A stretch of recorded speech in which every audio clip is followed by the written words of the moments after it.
ये कहानी भक्तों के सबसे प्रिय धाम केदारनाथ की है, लेकिन उस केदारनाथ की नहीं जिसे लोग टूरिस्ट स्पॉट समझकर फोटो खिंचवाने जाते हैं, बल्कि ये उस केदारनाथ की कहानी है जिसके रहस्य आज भी विज्ञान और तर्कों को चुनौती देते हैं। सवाल ये, इतनी दुर्लभ पहाड़ियों के बीच ये मंदिर बना कैसे?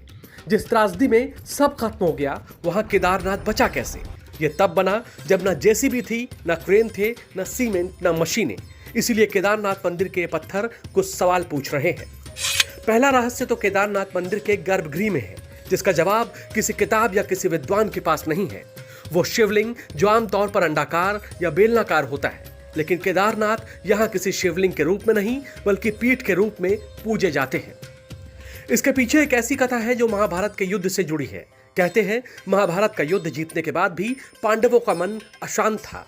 अपने भाइयों के वध का अपराध बोध उन्हें अंदर ही अंदर तोड़ रहा था और महादेव से अपने पापों का प्रायश्चित करने के लिए वो निकल पड़े एक अनंत यात्रा पर, जिसका आखिरी पड़ाव था केदारनाथ घाटी।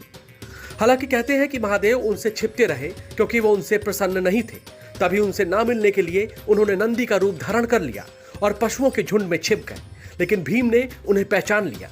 भीम ने जब उन्हें पकड़ने की कोशिश की तो नंदी जमीन में समाने लगे और भीम के हाथ में सिर्फ उनका पिछला भाग आया।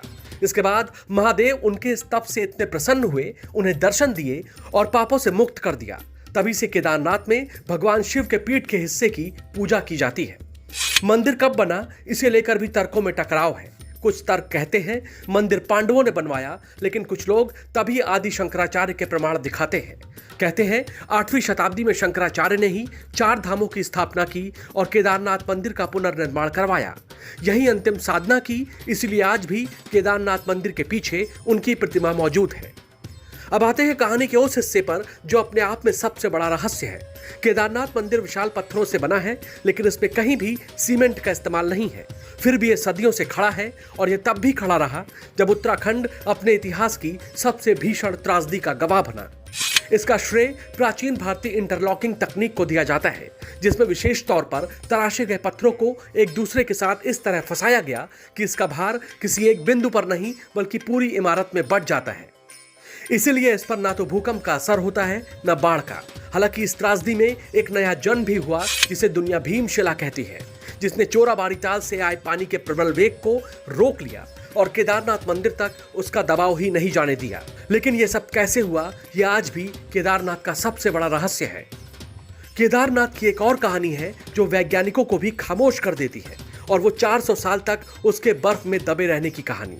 जब 13वीं से 17वीं शताब्दी के बीच हिमाचल में बर्फ की चादर ने जमीन के नामो निशान को मिटा दिया।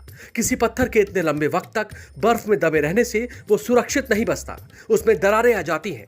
लेकिन केदारनाथ जैसा दबा वैसा ही बाहर निकला और आज भी केदारनाथ मंदिर उतना ही मजबूत है।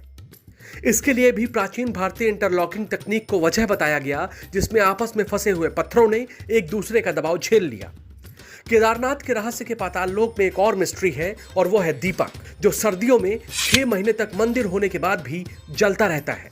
न कोई घी डालता है न तेल। तो वो कौन सी शक्ति है जो रहस्य के इस दीपक को जलाए रखती है? कहते हैं जब यहाँ इंसान नहीं होते तब भगवान और गंधर्व वास करते हैं और भगवान शिव की पूजा करते हैं, और इसीलिए रहस्य का यह दीपक आज तक जल रहा है। रहस्यों की लाइब्रेरी से कुछ और मिस्ट्री जानने के लिए हमारे चैनल को सब्सक्राइब करें।